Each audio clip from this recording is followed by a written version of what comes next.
Drums of Powers Day 628 na nga tayo at meron tayong bagong 5 pattern na share ulit, basic na 5 pattern at ang counting nga natin dito ay 1 and 2 and 1 and 2 and 3 and 4 and basic counting basic exercises para sa mga naghahanap ng mga ibang taste ng pagdadrums. Kumbaga kunyari lang bibigyan natin ng ibang flavor kasi nga karaniwan na tinuturo yung ganito. Ngayon gusto ko kayong ma-share na ang first pattern, kunyari first pattern natin para magkaroon tayo ng nauubusan na tayo ng idea, para hindi tayo maubusan ng idea ng gagawin o ano. Yung isang pattern na yan, explore mo lang, lalo na mas madali pag natuto na kayo magsulat.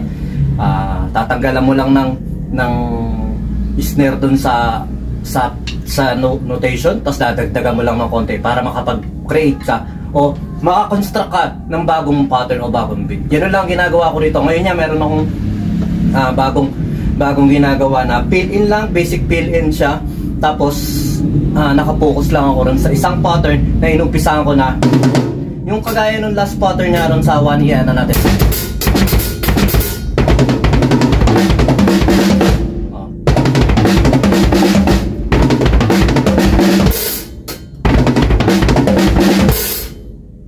Doon lang siya nag-umpisa sa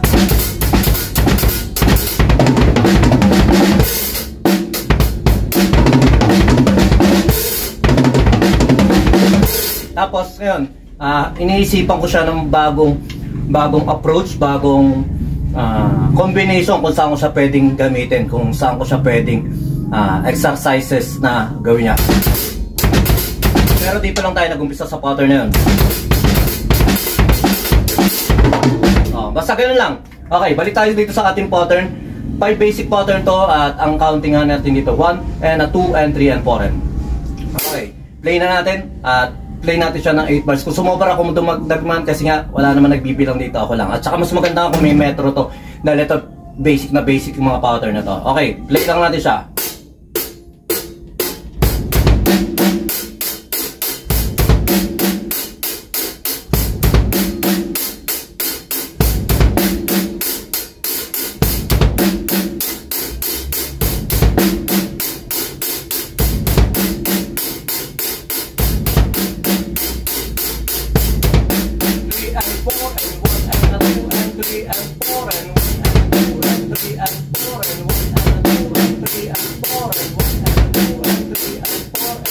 Okay, basic na basic lang yon at kayang-kaya nyo yun. Okay, pattern 2, same lang yung gagawin natin. Mahabang pattern to na gagawin natin. Sa kick nya ay puro 1 and kaya yun ay mabubugbog yung kick natin, o ibig sabihin mas mapapractice natin siya.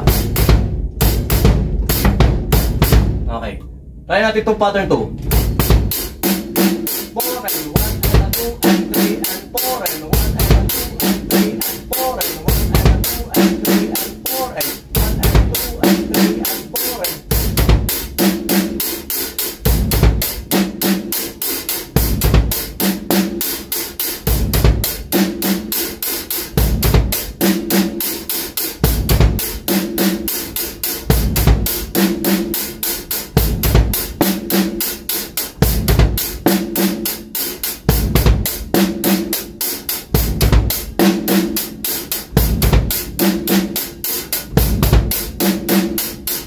Okay, basic na basic to at pinapasadahan na natin para kahit paano nga yung sa mga bagong nagda-drums yan, magkaroon sila ng idea.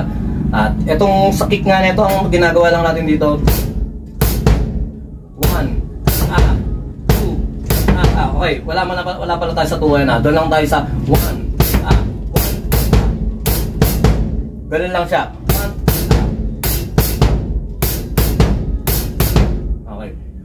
Kung ilalagay naman natin siya sa ano tawag doon, sa 1 yung yan, ganun siya, pero doon nga tayo sa 1.